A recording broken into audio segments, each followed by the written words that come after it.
Tasarım dünyasından herkese merhabalar diliyorum. Kanalıma hoş geldiniz. Ben Sibel. Bugün sizlere bu görmüş olduğunuz harika sepeti nasıl yaptığımı göstermeye çalışacağım. Sepetim oval bir formda. Yapımı da gerçekten çok basit ve çok zevkliydi. Herkes yapabilir diye düşünüyorum. Bu sepeti yapabilmek için ihtiyacımız olan beyaz kağıt, şeffaf tutkal ve verniğe ihtiyacımız var. Tüm malzememiz bu kadar. Bu kağıtları daha öncesinde ben bu şekilde ince rattan çubuklar haline dönüştürmüştüm. Bu çubukları nasıl yaptığımı ayrıntılı bir şekilde anlattığım diğer videoma bakabilirsiniz.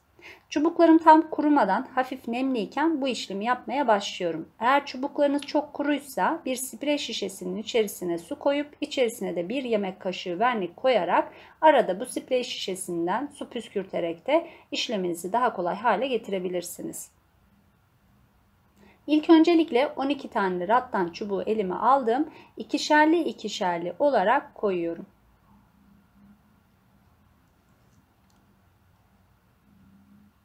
Şimdi elime yine 4 tane rattan çubuk aldım ve bu 4 tane rattan çubuğu ikişerli olarak birine 2 tanesini alttan 2 tanesini de üstten geçirecek şekilde çubuklarımın arasından geçirmeye başlıyorum. Şimdi sıra ikinci çubuğumu koymaya geldi. Bunun için yine arada 2 santim kadar bakın buradaki önemli, hemen yan yana koymuyorum. Arada 2 santim olacak şekilde boşluk bırakıyorum. Ve 2 tane rattan çubuğumu araya yerleştiriyorum. 12 tane bu rattan çubuğumuzu bu şekilde yerleştireceğiz. Yine aralarda 2'şer santim bırakarak yerleştirmemi yapıyorum. Önemli olan burada bir alttan bir üstten geçiriyor olmamız.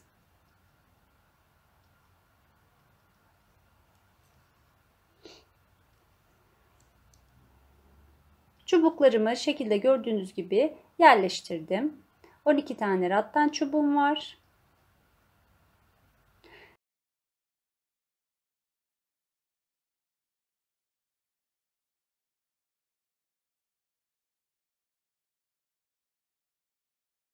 Şimdi elime bir tane çubuk aldım ve bu çubuğumu ikiye katladım.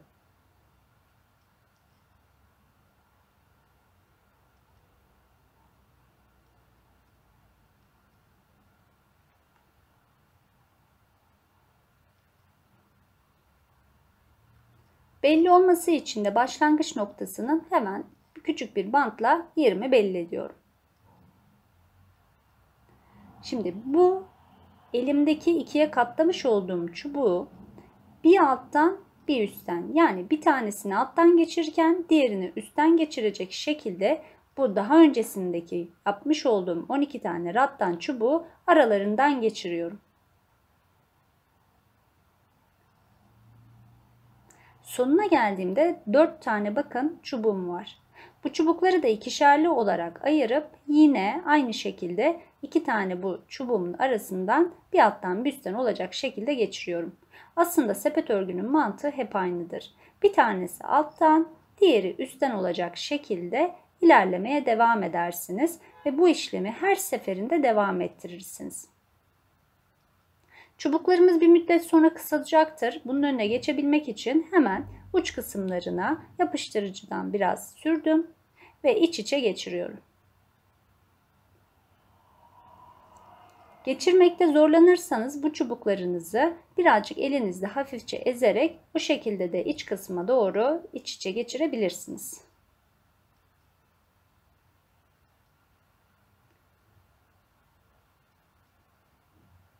Ve tekrar örgüme devam ediyorum. Henüz daha ilk sırayı yapıyorum şu an. Ne kadar başlangıcı düzgün olursa sepetiniz o kadar düzgün olacaktır.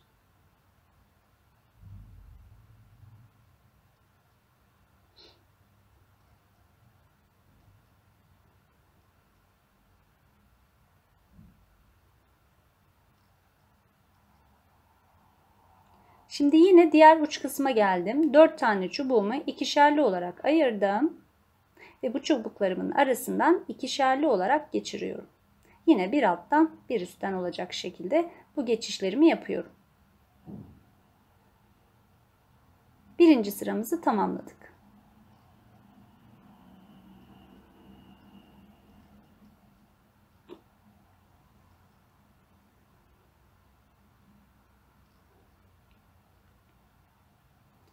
Şimdi tekrar örmeye devam ediyorum. Düz kısmında hiçbir şey yapmıyorum. Örgümü tamamladım. Başa geldim. Artık bu noktada çubuklarıma ekleme yapmam lazım.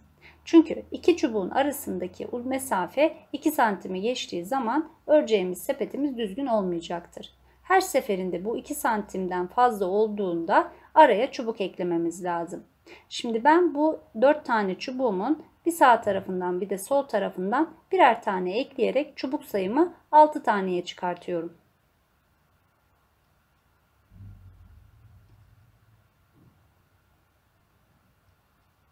Ve bu çubuklarımı ikişerli ikişerli olarak ayırıyorum.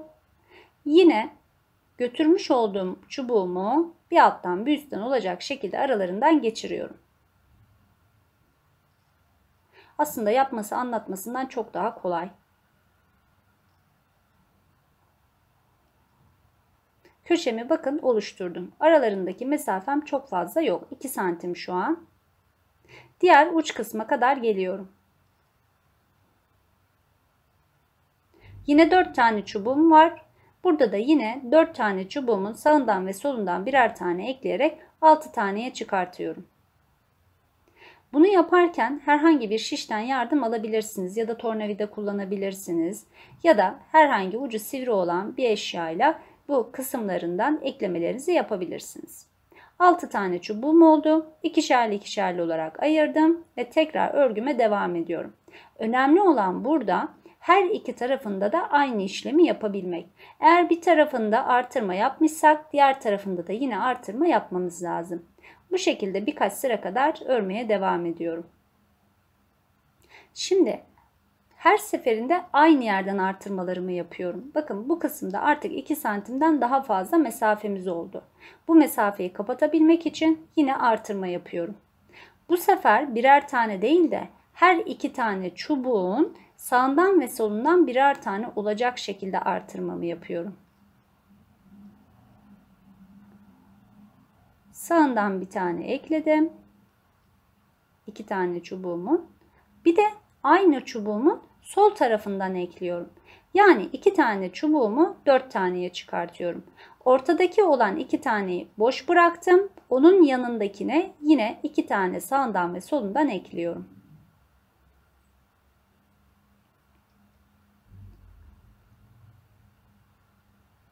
Altı tane çubuğumu 10 taneye çıkartmış olduk. Felsefemiz hep aynı. İkişer tane olarak ayırıyorum ve örgüme devam ediyorum. Elimle de her defasında düzeltiyorum.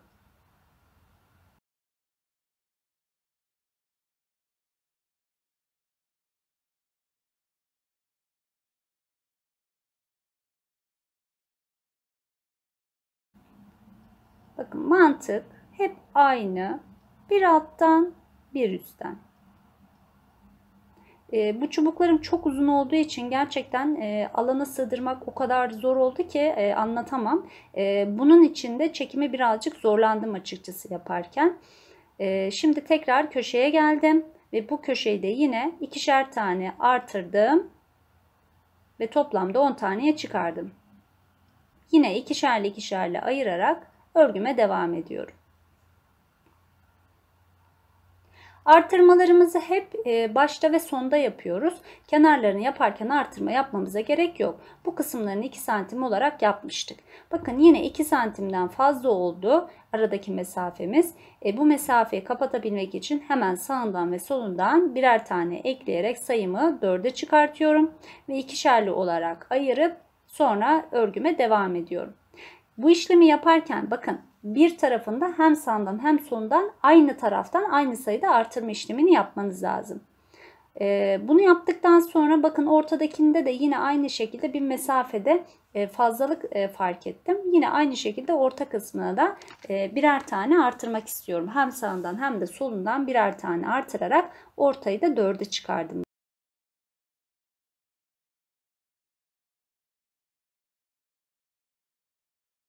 Ve bu şekilde örgüme devam ettim. 26 sıra kadar ördüm. Tabii ki burada ne kadar örmek istiyorsanız, sepetinizin büyüklüğü ne kadar olsun istiyorsanız bu şekilde alt tabanını yapabilirsiniz. Şimdi başlangıç noktama geldim. Ve ben bunu ters çevirerek devam etmek istiyorum. Yani düz tarafa altta kalacak şekilde örgüme devam edeceğim. Siz isterseniz aynı taraftan da devam edebilirsiniz. Örme işlemini yaparken ben sağ tarafa doğru ilerleyerek gittiğim için biraz bana ters geldi. O yüzden diğer tarafını çevirerek örme işlemine devam ediyorum. Bu sefer çubuklarımı yukarıya doğru kaldırıyorum. Başka yaptığımız hiçbir işlem olmayacak. Çubuklarımızı yukarı kaldıracağız. Bir alttan bir üstten yine aynı şekilde örmeye devam ediyorum.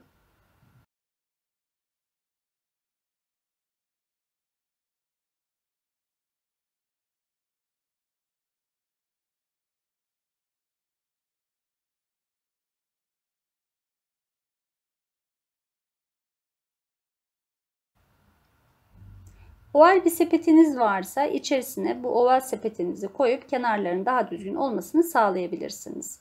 Benim elimde bu şekilde bir sepet olmadığı için ben kendi elimle düzelterek ilerlemeye devam ediyorum. Çubuklarımız kısa geldiği yerde tekrardan çubuk eklememiz lazım. Bu yukarıya doğru çevirdiğimiz çubuklar kısa kaldığı için artık bu kısımlarına da ekleme yapıyor olmam lazım. Biraz elimle de bastırıyorum aralarında açıklık olmasını çünkü istemiyorum.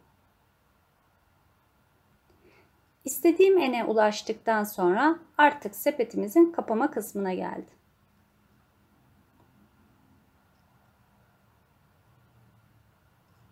Başlangıç yerimiz bakın ön tarafa alt tarafta kaldı. Şimdi bu çubuklarımızın fazla olan kısımlarını makasla kesiyorum.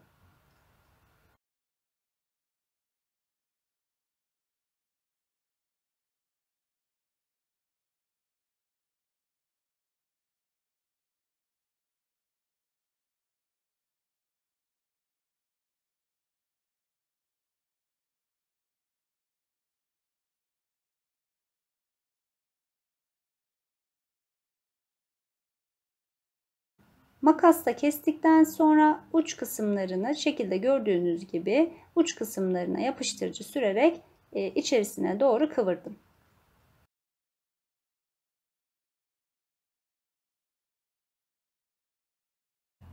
Elime 2 tane çubuk aldım. Yine bu çubukları uç kısımlarına tutkal sürerek birleştirdim. Bu birleştirdiğimiz çubuk şimdi kapama kısmında, iç kısmında birlikte yürüteceğimiz kısım. Yukarıya dönük olan çubuklardan bir tane aldım. 3 tane sayıyorum ve arada götüreceğimiz çubuğun altından içeriye doğru gönderiyorum.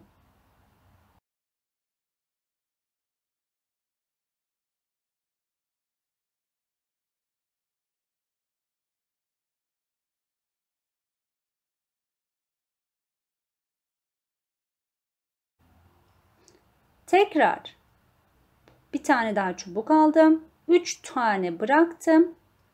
İçeride yürüttüğümüz çubuğun altından içeriye doğru gönderiyorum. Ve sol elimle de gönderdiğim bu çubuğun diğerleriyle karışmamasını sağlıyorum. Sol elimle de bakın tutuyorum. Tekrar bir çubuk aldım. 3 tane çubuk atladım. Aradaki çubuğun altından içeri gönderip sol elimle tutuyorum. Daha kısa mesafe olmasını isterseniz bu sarma işleminin 2 taneden sonrasında da yine yapabilirsiniz. Ya da daha uzun olmasını istiyorsanız 4.'den sonra siz aradan geçirebilirsiniz. Burada seçim biraz da size ait. Bakın gayet güzel ve hoş bir görüntü oldu. Şimdi sona doğru geliyorum.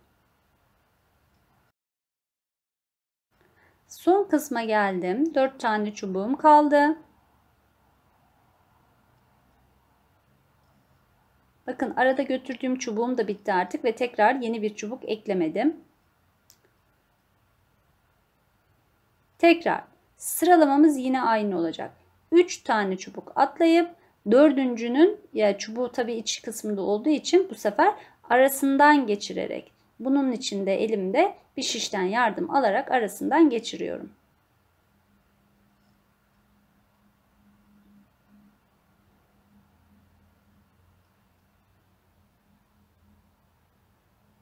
Tekrar 2 tane çubuğum kaldı bakın. Tekrar önden. Yine bu çubuklarımızın yerleri belli zaten. 3 tane atlayıp dördüncünün arasından geçirecek şekilde ilerlememizi yapıyoruz.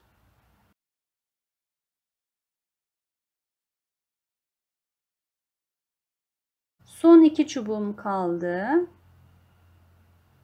Zaten nereden geçireceğiniz biraz da belli oluyor artık. Çubuklarımız belli olduğu için yerleri. Sıralamamızı bozmuyoruz. 3 tane atlıyoruz. Daha sonra arasından çubuğumuzu geçirerek bu işlemi bitiriyoruz. İçeride yürüttüğümüz çubuğun en başını da aradan geçirerek kaybediyorum.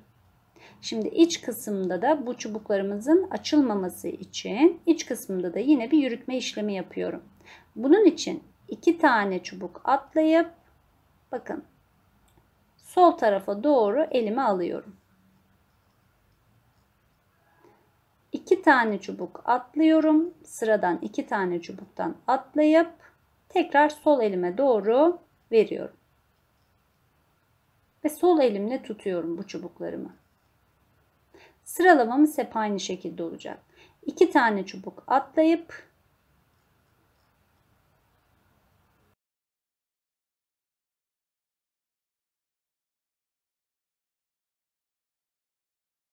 sol elime doğru sıkıca tutuyorum. Ve bunu bütün kenarına yapıyorum.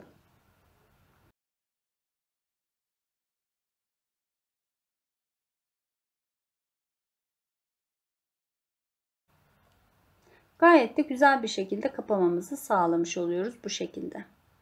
Sonuna geldim. Burada da yine aynı şekilde bakın aradan geçireceğim. 2 tanenin arasından geçiriyorum. Yine şişle yerini belirliyorum. Sıralamayı hiç bozmadan arasından geçiriyorum. Şimdi buradaki fazla çubuklarımızı artık kesip iç kısmına doğru yapıştırmamız lazım. 1-2 santim bırakarak kestim. Yine tutkal yardımıyla iç kısmına doğru yapıştırıyorum. Elimle de bastırıyorum ki daha sağlam yapışsın. Sepetimizi bu şekilde de kullanabiliriz. Eğer kup yapmak istemezseniz yine tabanı başladığınız gibi aynı şekilde bir tane de kapak yapıp üzerine koyabilirsiniz. Ama ben sepetimizi bu şekilde kullanmak yerine hemen bir kulp yapmak istiyorum. Bunun için de orta kısmını belirledim.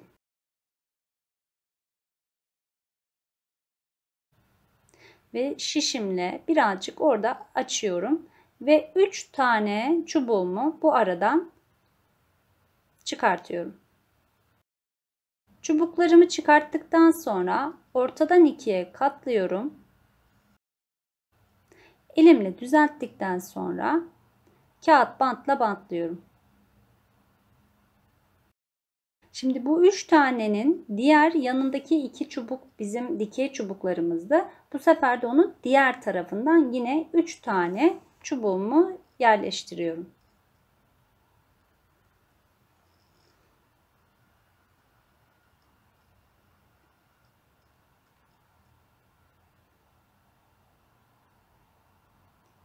Aynı işlemi diğer tarafa da yapıyorum. Her iki tarafı da yaptıktan sonra bu çubukların uç kısımlarını bir araya getiriyorum. Eğer kısa olacağını düşünüyorsanız bu çubuklarınıza eklemeler yapabilirsiniz.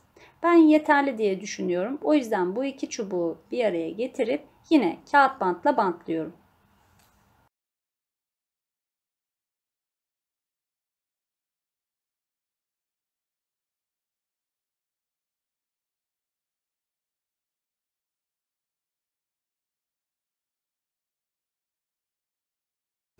Yine elime bir çubuk aldım. Bu sefer bu kulp kısmımızın daha sağlam olabilmesi için şekilde gördüğünüz gibi çarpı yapıyorum.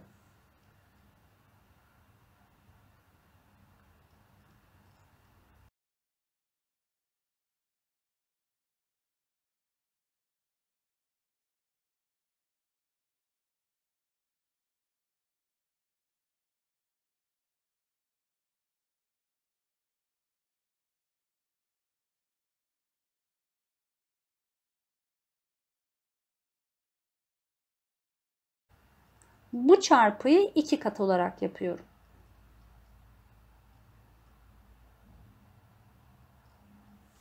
Aynı işlemi diğer tarafa da yapıyorum.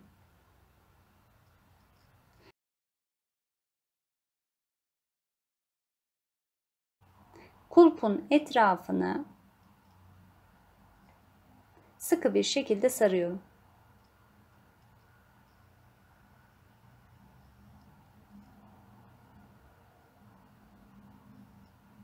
Çubuklarım kısa geldiği zaman tekrar eklemelerimi yaparak devam ediyorum.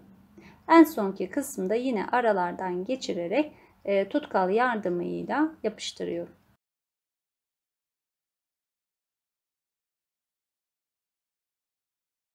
Sepetimizi bitirdik. Çok şık ve güzel bir sepet oldu. Daha dayanıklı olabilmesi için hemen bir kabın içerisine bir miktar su aldım. İçerisine yine şeffaf tutkalımdan koyuyorum. Kıvamı biraz daha ayran gibi olması lazım. Hafif sulu değil de böyle koyu kıvamlı olması lazım. Bu şekilde olduktan sonra sepetimizin her tarafını bu şekilde fırçayla geliyorum. Ve kurumaya bırakıyorum. Biraz daha artık sağlamlaştı. Şimdi en sonki kısım artık vernikleme işlemi. Bunun için de ben yarım at vernik kullanıyorum. Bir fırça yardımı ile verniğimi sürüyorum. Vernik kuruduktan sonra ikinci kat vernik yaparsanız çok daha sağlam olacaktır. İsterseniz kolaylık olsun diye sprey vernik de kullanabilirsiniz.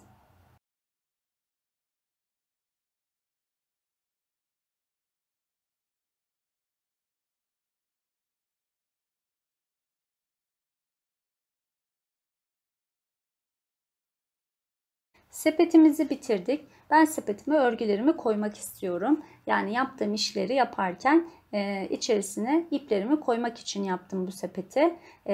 Umarım sizler de beğenmişsinizdir. Tabii ki bu sepeti evinizin her köşesinde kullanabilirsiniz. Çok dayanıklı ve sağlam bir sepet oldu.